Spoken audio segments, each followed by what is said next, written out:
আসসালামু আলাইকুম সুপ্রিয় শিক্ষার্থীবৃন্দ, ন্যাশনাল কলেজের স্কুল সেকশনে অনলাইন ভিত্তিক ক্লাসে তোমাদের স্বাগতম। আজকে আমি অষ্টম শ্রেণীর সাধারণ গণিতের প্রথম অধ্যায়ের সৃজনশীল প্রশ্ন নিয়ে আলোচনা করব। অষ্টম শ্রেণীর সাধারণ গণিতের প্রথম অধ্যায়ে সৃজনশীল প্রশ্ন নিয়ে আলোচনা করব। অষ্টম শ্রেণীর শিক্ষার্থীরা, আশা করি তোমরা ভালো আছো এবং তোমাদের পড়ালেখা চালিয়ে যাচ্ছ। তোমাদেরকে একটি ইনফরমেশন বলতে হচ্ছে যে তোমাদের জেএসসি পরীক্ষা হচ্ছে না, এই জন্য তোমরা পড়ালেখা ছেড়ে দিবে, জিনিসটা কিন্তু এমন নয়। কারণ তোমাদেরকে স্কুল পরীক্ষায় উত্তীর্ণ হয়ে তোমাদের নবম শ্রেণীতে উত্তীর্ণ হইতে হবে। এই জন্য পরিশ্রমটা আর একটু বেশি করে করতে হবে, কারণ তোমাদের স্কুল পরীক্ষা যখন হবে তখন তোমাদেরকে সেখানে হয়তো যাচাই বাছাইয়ের একটা সুযোগ থাকবে। সেই জন্য তোমাদেরকে প্রস্তুতিটা আর একটু ভালো হওয়া প্রয়োজন। যাই হোক, আমি আরেকটি কথা তোমাদেরকে বলবো, এই করোনাকালীন সময়ে আমাদেরকে কিছু নিয়ম শৃঙ্খলা মেনে চলতে হয়, কারণ বৈশ্বিক যে অবস্থা, সেই অবস্থার তুলনায় বাংলাদেশ আল্লাহর রহমত অশেষ মেহেরবানিতে বাংলাদেশ ভালো আছে। আমরা বলতে পারি আমরা ভালো আছি। তবুও আমাদেরকে আরও ভালো থাকার জন্য আমাদেরকে অবশ্যই সাবধানে থাকতে হবে এবং খাওয়া দাওয়ার ব্যাপারে প্রত্যেক রেগুলার নিয়মিত খাওয়া দাওয়ার ব্যাপারে আমাদেরকে এই পুষ্টিকর খাবার খেতে হবে, অর্থাৎ ভিটামিনযুক্ত খাবার খেতে হবে। বিশেষ করে বর্তমান সময়ে ভিটামিন সি যুক্ত খাবার, অর্থাৎ ভিটামিন সি যে সমস্ত খাবারে ভিটামিন সি পাওয়া যায় সেগুলোকে আমরা বেশি বেশি করে খেতে হবে আমাদেরকে ভালো থাকার জন্য। আর শিক্ষার্থীরা, তোমরা ভালো মাছ মাংস তোমরা বেশি হয়তো পছন্দ করো না, কিন্তু ভালো থাকার জন্য মাছ মাংস শুধু ভালো থাকার জন্য যথেষ্ট নয়। নিয়মিত শাকসবজি, বিশেষ করে রঙিন শাকসবজিগুলো যেগুলো বাজারে পাওয়া যায় সেগুলো আমাদেরকে অবশ্যই খাবারের সাথে আমাদেরকে যুক্ত করতে হবে। যাই হোক, আমরা আজকে এই প্রথম অধ্যায়ের সৃজনশীল প্রশ্ন নিয়ে আলোচনা করব। বিগত ক্লাসে আমি তোমাদেরকে বলেছিলাম যে আমাদের মোটামুটি এই অষ্টম অধ্যায়ের সাধারণ গণিতের অধিকাংশ অংশ আমাদের বইয়ের অংশগুলো শেষ হয়েছে। আমি সৃজনশীল প্রশ্নগুলো তোমাদের করে নেই বলেছিলাম যে বই শেষ হওয়ার পর আমরা সৃজনশীল নিয়ে আলোচনা করব। আজকে সেই সৃজনশীলে আমাদের প্রথম ক্লাস আমরা আজকে সৃজনশীল প্রশ্নের প্রথম ক্লাস করব।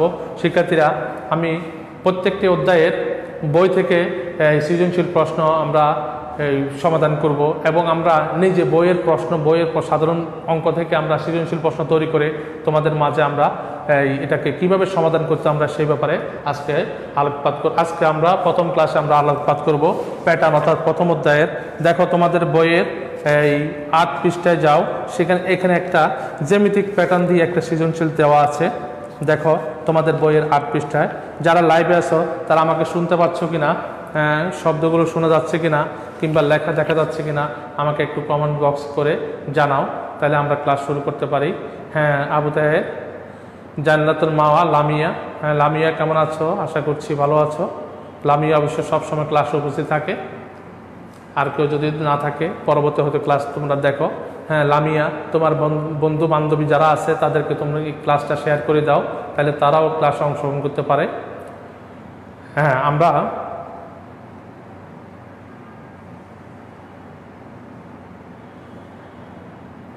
আমরা এখন সৃজনশীল প্রশ্ন উদাহরণ 4 8 পৃষ্ঠায় যাও, সেখানে আমরা একটা সৃজনশীল আছে সেটা নিয়ে একটু আলোচনা করব। দেখো, এখানে একটি জ্যামিতিক প্যাটার্ন দেওয়া আছে। এই জ্যামিতিক প্যাটার্ন তোমরা বইতে চিত্রটা দেওয়া আছে, তোমরা একটু দেখো। জ্যামিতিক প্যাটার্নে বলছে চতুর্থ চিত্রটি তৈরি করে রেখাংশ সংখ্যা নির্ণয় করো। এখানে 3টা চিত্র দেওয়া আছে। দেখো, আমি প্রথমে এই চিত্রটা আঁকবো, তারপর তোমরা দেখো এখানে একটা 4টা সমান চিত্র দিয়ে উপরে একটা, তোমরা যারা গ্রামের বাড়িতে বাস করো তারা দেখতে পাবে দোচালা ঘরের মতো এটা একটা চিত্র। আর একটা দ্বিতীয় চিত্র দেওয়া আছে, 2টা ঘর। প্রথম চিত্রে 1টা ঘর, দ্বিতীয় চিত্রে 2টা ঘর।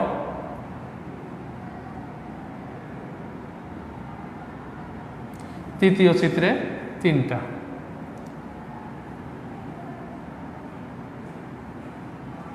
এরকম যদি হয়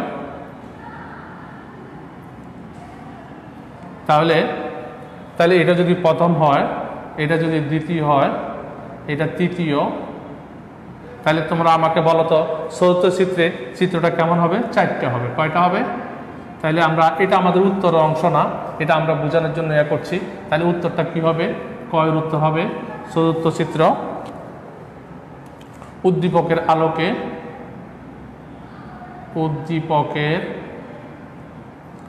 আলোকে চতুর্থ চিত্র নিম্নরূপ। উদ্দীপকের আলোকে চতুর্থ চিত্র নিম্নরূপ। এখানে প্রথম চিত্র যেহেতু এক গড়, দ্বিতীয় চিত্রে 2টা, তৃতীয় চিত্রে 3টা, তাহলে চতুর্থ চিত্রে কয়টা হবে? 4টা। এভাবে তোমরা 4টা ইয়া করবে, তারপর 4টে খণ্ডে ভাগ করবে, যেন গড়গুলো চোখের দেখা যেন সমান হয় সেদিকে চেষ্টা করবে। আর প্রয়োজন তোমরা পরীক্ষা হলে এগুলো স্কেল ব্যবহার করবে।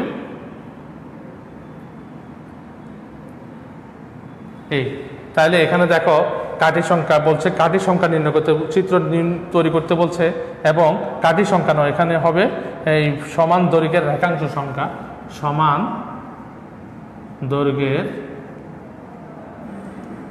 রেখাংশ সংখ্যা।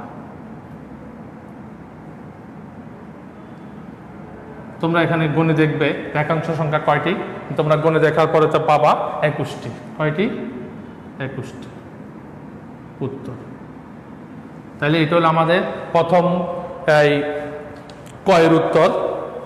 যে উদ্দীপক আমি এখানে চিত্রগুলো এঁকেছি, চিত্রগুলো এঁকে দেখালাম যে প্রথম চিত্রে 1টা গড়, দ্বিতীয় চিত্রে 2টা গড়, তৃতীয় চিত্রে 3টা গড়, তাহলে চতুর্থ চিত্রে হবে 4টা গড়। তাহলে চতুর্থ চিত্রে 4টা গড়ের সঙ্গে রেখার সংখ্যা কয়টা? 21টা। এখানে তোমরা দেখতে পাবে 21টা কীভাবে? 1 2 3 4 5 6 7 8 9 10 11 12 13 14 15 16 17 18 19 20 21টা। এভাবে তোমরা 21টা ইয়াতে নিয়ে যেতে পারবে। তাহলে এটা আমাদের এখন এখানে দেখো নম্বর বন্টনটা তোমাদের এখানে কিভাবে হবে। এই চিত্রটা আঁকার সাথে তুমি 1 নম্বর পাবে, এবং চিত্র থেকে যে তুমি রেখাংশ সংখ্যা বের করছো সেখানে তুমি 1 নম্বর পাবে। তাহলে আমাদের সুন্দরভাবে যদি সাজায় আমরা উত্তরটা করতে পারি, তাহলে আমাদের নাম্বার পাওয়াটা সহজ হবে। এবার আমরা খতে যাব।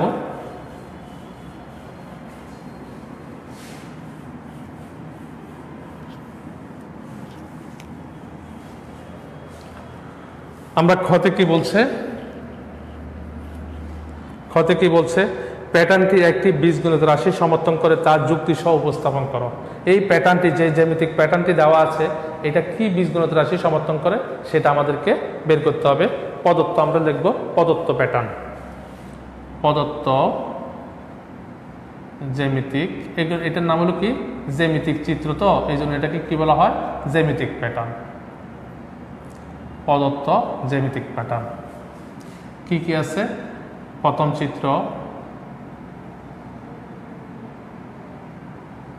চিত্র, তারপর হলো দ্বিতীয় চিত্র,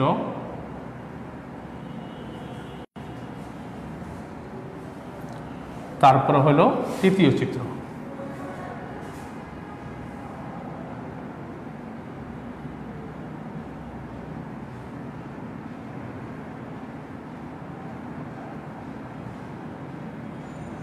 তৃতীয় চিত্র।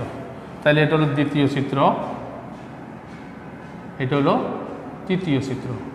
তোমরা একটু খেয়াল করলে দেখতে পাবে যে আমি কোনো তাড়াহুড়া করছি না।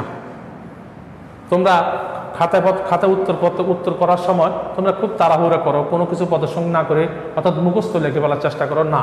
আমরা অঙ্ক করব সাধারণ নিয়মে স্থিরভাবে, তাহলে আমাদের নাম্বারগুলো ভালো থাকা সম্ভব হবে। তাহলে আমরা প্রথম চিত্র পেলাম, দ্বিতীয় চিত্র পেলাম, তৃতীয় চিত্র পেলাম, আরেকটা চিত্র পাইছি আমরা কোথায়?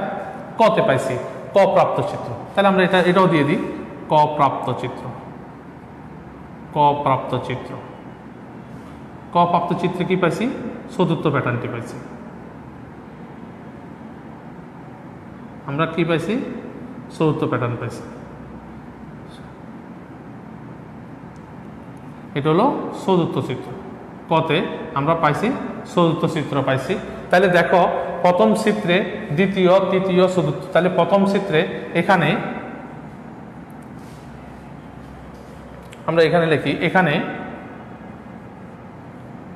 প্রথম চিত্র প্রথম চিত্রে রেখাংশ সংখ্যা। প্রথম চিত্রে রেখাংশ সংখ্যা কত? প্রথম চিত্রে রেখাংশ সংখ্যা 1 2 3 4 5 6টা। কত? 6টা। দ্বিতীয় চিত্রে রেখাংশ সংখ্যা কয়টি বলো? দ্বিতীয় চিত্রে রেখাংশ সংখ্যা 11টি। তৃতীয় চিত্রে রেখাংশ সংখ্যা 16টি। চতুর্থ চিত্রে রেখাংশ সংখ্যা 21টি।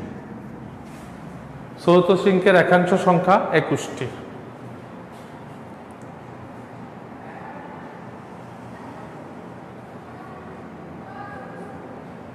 তাহলে আমরা এটাকে দেখো তো ব্যবধান কত আছে, আমরা ব্যবধান হিসাবে এটাকে বন্টন করব। দেখো ব্যবধান কত? 6 আর 11 ব্যবধান কত? 5। 11 আর 16 ব্যবধান কত? 5। 16 আর 21 ব্যবধান কত? 5। তাহলে আমরা 5 গুণ 1 যোগ 1 সমান 6 সমান 5 গুণ 2 যোগ 1 সমান 16কে লিখতে পারি 5 গুণ 3 গুণ যোগ 1। 21কে লিখতে 5 গুণ 4 যোগ 1। তাহলে দেখো আমরা যদি এটাকে ডট ডট হিসাবে ব্যবহার করি, প্রথম চিত্রে রেখাংশ সংখ্যা হচ্ছে 5 গুণ 1 যোগ 1। দ্বিতীয় চিত্রে রেখাংশ সংখ্যা হচ্ছে 5 গুণ 2। এখানে 1 ছিল, প্রথম চিত্রের জন্য এখানে 1 ছিল, তারপর দ্বিতীয় চিত্রের জন্য এখানে 2, তৃতীয় চিত্রের জন্য এখানে 3, চতুর্থ চিত্রের জন্য এখানে 4। তাহলে কতম চিত্রের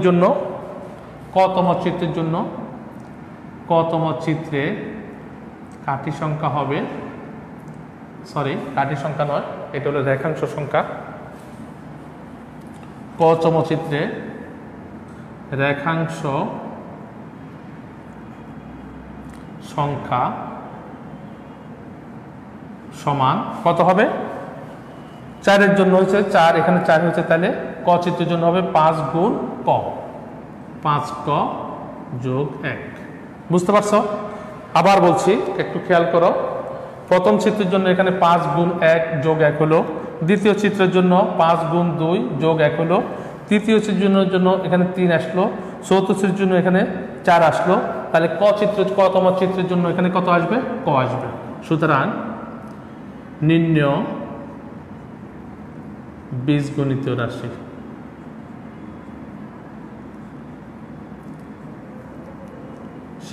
সমান 5 ক যোগ 1। এটা আমাদের উত্তর। আশা করি তোমাদের বুঝতে কোনো অসুবিধা হচ্ছে না।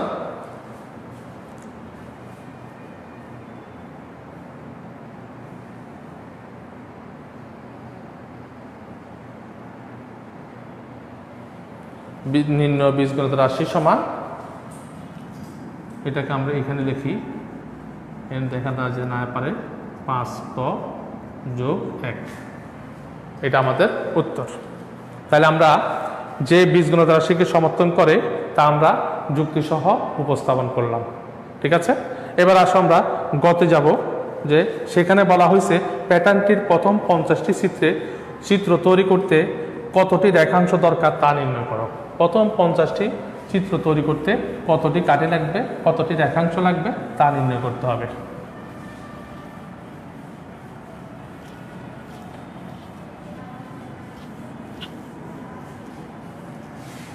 তাহলে আমরা এখানে খতে কি পাইছি আমরা সেটা নিয়ে যাব, খতে কি পাইছি সেটা নিয়ে যাব গ।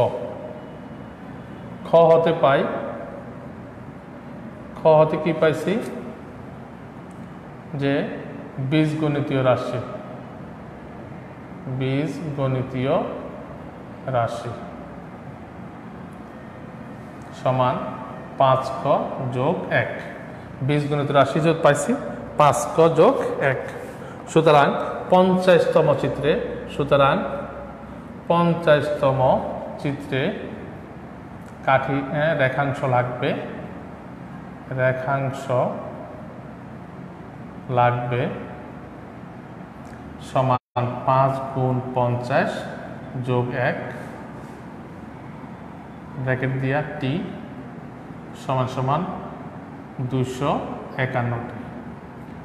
তাহলে 50তম চিত্রে লাগে কতটি? 251টি। তাহলে সুতরাং প্রথম 50টি চিত্র তৈরিতে মোট কাঠি লাগবে, মোট রেখাংশ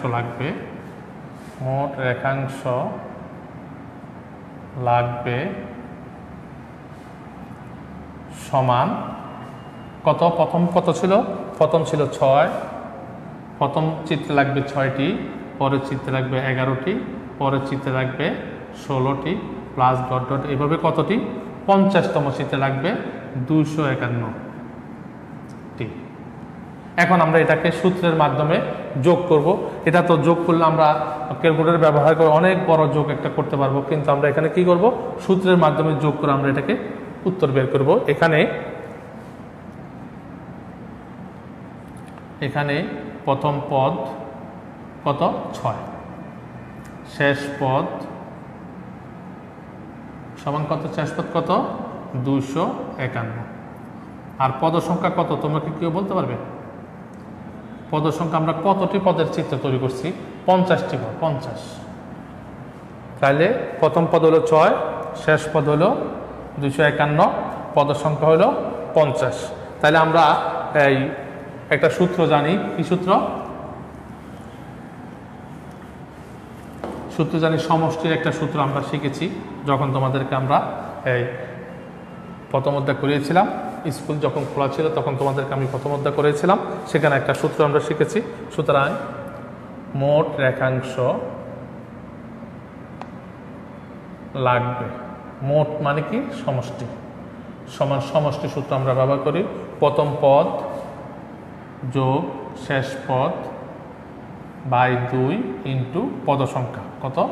50টি। এটা ক্যালকুলেশন করলে কত হয়? ক্যালকুলেশন করলে 257 ইন্টু এটা কাটাকাটি করলে কত হয়? 25টি সমান সমান 6425টি। এটা আমাদের উত্তর। তাহলে আমরা এই সূত্রটা ব্যবহার করে আমরা অধিকাংশ প্যাটার্নের অধিকাংশ অঙ্কে এই সূত্রের ব্যবহার করে অঙ্ক করা হয়। তাহলে এই সূত্রটা তোমরা যদি মনে না থাকে তোমরা একটু সাইডে নিতে পারো। সমষ্টি এই সূত্রটা আমি সাইডে লিখে দিচ্ছি। সমষ্টি সমান প্রথম পদ যোগ শেষ পদ বাই 2 ইন্টু পদ সংখ্যা। এটা তোমরা খাতায় লিখে নিতে পারো। এই সূত্রটা তোমাদের বইতেও আছে, তবু আমি লিখে দিলাম। তোমরা এই খাতা অঙ্কের সাথে অঙ্কের পাশে তোমরা এটাকে নোট করে ফেলো যে এই সূত্রটা তোমাদের সব অঙ্কে এই সূত্রটা প্রয়োগ করা হয়। এবার আমরা তোমাদের অনুশীলনীতে একটা সৃজনশীল প্রশ্ন আছে, সেই সৃজনশীল প্রশ্নে যাও। তোমাদের অনুশীলনীতে অনুশীলনী 1-এর 11 নম্বর একটা সৃজনশীল আছে, 10 নম্বর একটা সৃজনশীল আছে। সেটা আমরা করব না। কেন করব না? 10 নম্বর সৃজনশীল জ্যামিতিক প্যাটার্ন, যেটা আমরা এখন এইমাত্র আমরা উদাহরণে করেছি। এই জন্য আমরা 10 নম্বর সৃজনশীলটা করব না, আমরা করব 11 নম্বর সৃজনশীলটা। যেহেতু এখানে দেওয়া আছে কি? সংখ্যার প্যাটার্ন। আমরা একটু আগে যেটা করছি উদাহরণ 4-এ যেটা করছি এটা হলো জ্যামিতিক প্যাটার্ন, আর এখানে দেওয়া আছে কি? সংখ্যার প্যাটার্ন। এই জন্য আমরা 10 নম্বরটা করব না, আমরা করব 11 নম্বরটা।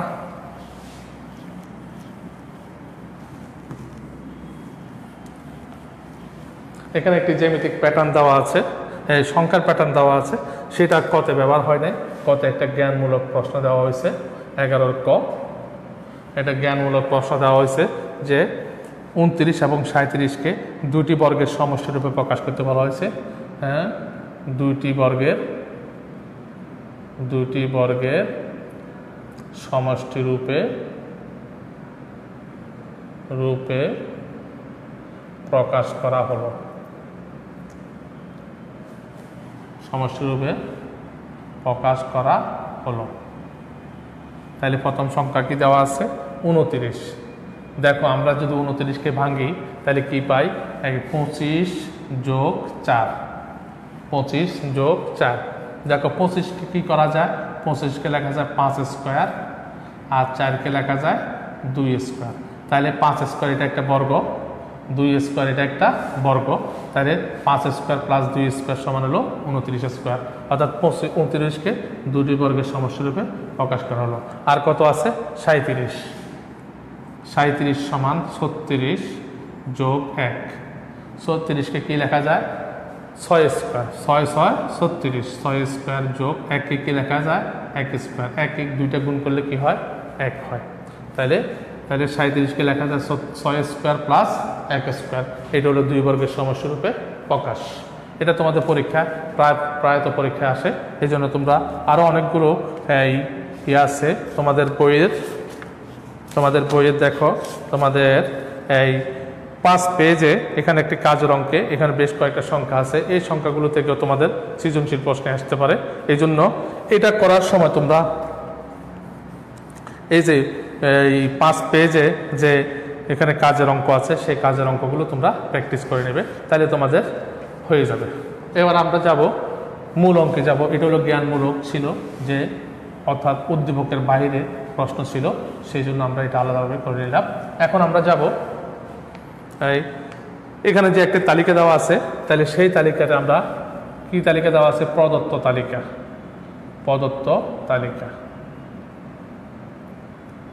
প্রদত্ত তালিকা কি দেওয়া আছে, 5, 13, 21, 29, 37, তারপর হলো ডট ডট ডট। এখন আমাদের এখানে বলছে যে তালিকার পরবর্তী 60টি সংখ্যা নির্ণয় করার জন্য, তালিকার পরবর্তী 60টি সংখ্যা নির্ণয় করার জন্য আমরা যদি সংক্ষেপে যদি বের করতে বলি, তাহলে আমরা এভাবেই দেখো, এভাবে আমি ব্যবধানটা দেখালাম।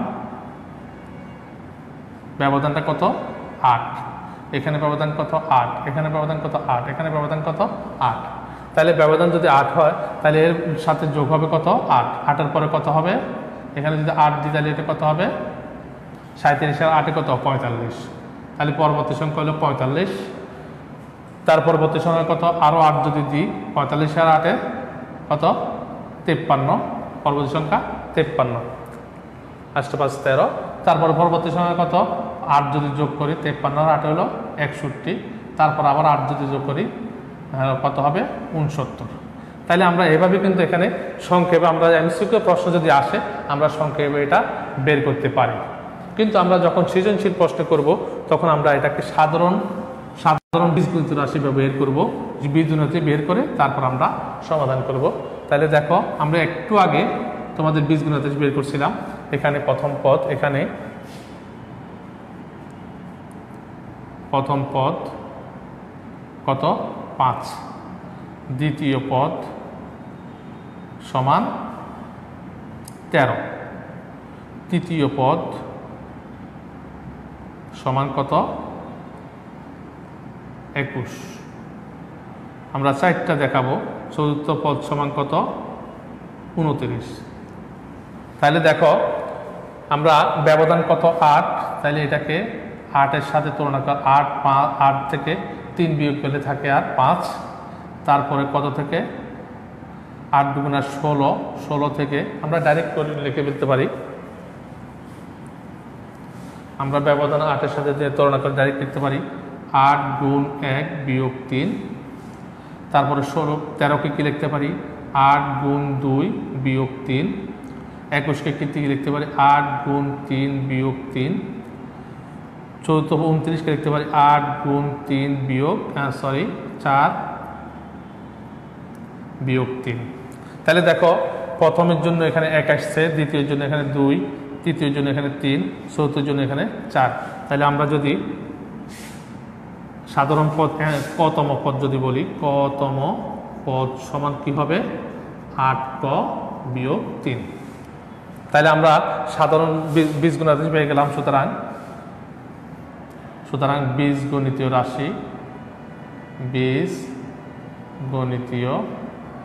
রাশি সমান কত পেলাম, 8ক বিয়োগ 3। বীজগণিত রাশি কি পেলাম, 8ক বিয়োগ 3। তাহলে বীজগণিত যদি 8ক বিয়োগ 3 হয়, আমাদেরকে চাওয়া হয়েছে কোনটা পদ? পরবর্তী পদ, পরবর্তী 4টি পদ। পরবর্তী 4টি পদকে এটা হলো 1 2 3 4 5। পরবর্তী প্রথম পদ কত? পরবর্তী প্রথম পদ ষষ্ঠ পদ। পরবর্তী প্রথম পদ অর্থাৎ ষষ্ঠ পদ।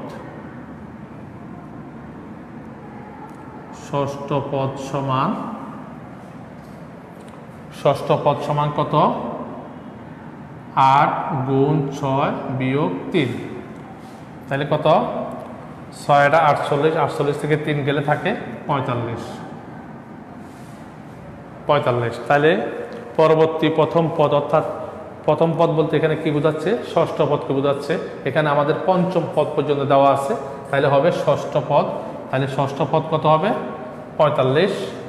হ্যাঁ, পরবর্তী দ্বিতীয় পদ অর্থাৎ সপ্তম পদ সমান 8 গুণ 7 বিয়োগ 3। 7 আর 56, 56 3 গেলে 53। ঠিক আছে, তাহলে পরবর্তী দ্বিতীয় পদ পেলাম কত? 53। তারপরে কি?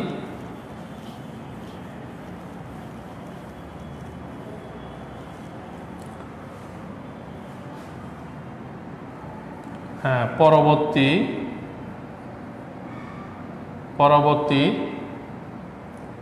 তৃতীয় পদ বা অষ্টম পদ সমান 8 গুণ 8 বিয়োগ 3। 8 আর 64, 64 থেকে 3 গেলে 61। পরবর্তী চতুর্থ পদ বা নবম পদ সমান 8 গুণ 9 বিয়োগ 3 সমান 8 নং 72, 72 থেকে 3 গেলে 69। সুতরাং পরবর্তী 4টি সংখ্যা, পরবর্তী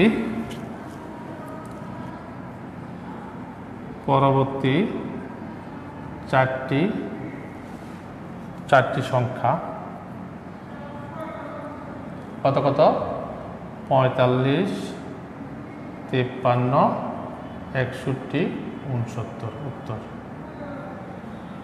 তাহলে আমরা পরবর্তী যে 4টি পদ চাইছে আমরা সেটা পেয়ে গেলাম।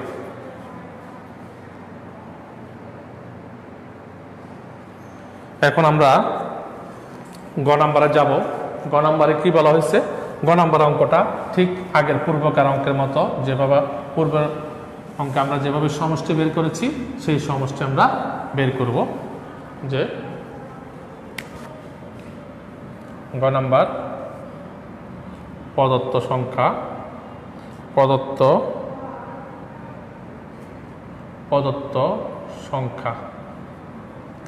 কত কত? 5, 13, 21, 29, 37। 5, 13, 21, 29, 37। তাহলে এখানে প্রথম পদ সমান কত? 5। এখন আমাদের চাওয়া হয়েছে 50তম পদ। সুতরাং 50তম পদ সমান, আমরা আগে খতে যে বীজগণিত রাশি পাইছি সেটা বের করে ফেলি। হ্যাঁ, খ প্রাপ্ত বীজগণিতীয় রাশি কি পাইছিলাম? 8ক বিয়োগ 3। 8ক বিয়োগ 3। এবার আমরা যাব এখানে প্রথম পদ সমান 5। 50তম পদ সমান, এখানে 50 বসবে, 8 গুণ 50 বিয়োগ 3 সমান হলো 300, 400, 397। 397। এবং পদ সংখ্যা কতটি পদের সমষ্টি বের করতে বলছে? পদ সংখ্যা হলো 50টি। 50 পদ সংখ্যা কত? 50। তা আমরা একটু আগে সমষ্টি সূত্র বলছিলাম না? সুতরাং তালিকার 50টি সংখ্যার সূত্র, সুতরাং তালিকার প্রথম 50টি সংখ্যার সমষ্টি। তালিকার প্রথম 50টি সংখ্যার সমষ্টি সমান প্রথম পদ 5 যোগ 397 বাই 2 ইন্টু 50 সমান সমান তোমরা যদি ক্যালকুলেশন করো এখানে পাবা 402 গুণ 25, এই 2 আর 50 কাটাকাটি করলেও 25 সমান সমান হবে 10,050। এটা উত্তর 10,050, এটা হলো উত্তর। তাহলে শিক্ষার্থীরা আমরা আজকে বই থেকে প্রথম অধ্যায়ের বই থেকে একটা উদাহরণ থেকে এবং একটা অনুশীলনী থেকে আমরা সৃজনশীল করলাম। এই অধ্যায়ের আগামী ক্লাসে আমরা আরও 2টা তৈরি করা সৃজনশীল আমরা প্র্যাকটিস করব এবং প্রত্যেকটা অধ্যায় মনে রাখবে তোমরা এই ক্লাসগুলো অবশ্যই তোমরা করবে, অংশগ্রহণ করবে, কারণ আমরা এই ক্লাসগুলোতে আমরা প্রত্যেকটি অধ্যায় থেকে বই থেকে এবং আমরা তৈরি করব মোট 4টা, প্রত্যেক অধ্যায় থেকে আমরা 4টা সৃজনশীল নিয়ে আলোচনা করব। আশা করি তোমরা উপকৃত হবে, আশা করি তোমাদের এবং ভালো লাগবে। আজকের ক্লাস এই পর্যন্ত। আল্লাহ হাফেজ, ভালো থাকো, সুস্থ থাকো। আল্লাহ হাফেজ, আসসালামু আলাইকুম ওয়া রাহমাতুল্লাহ।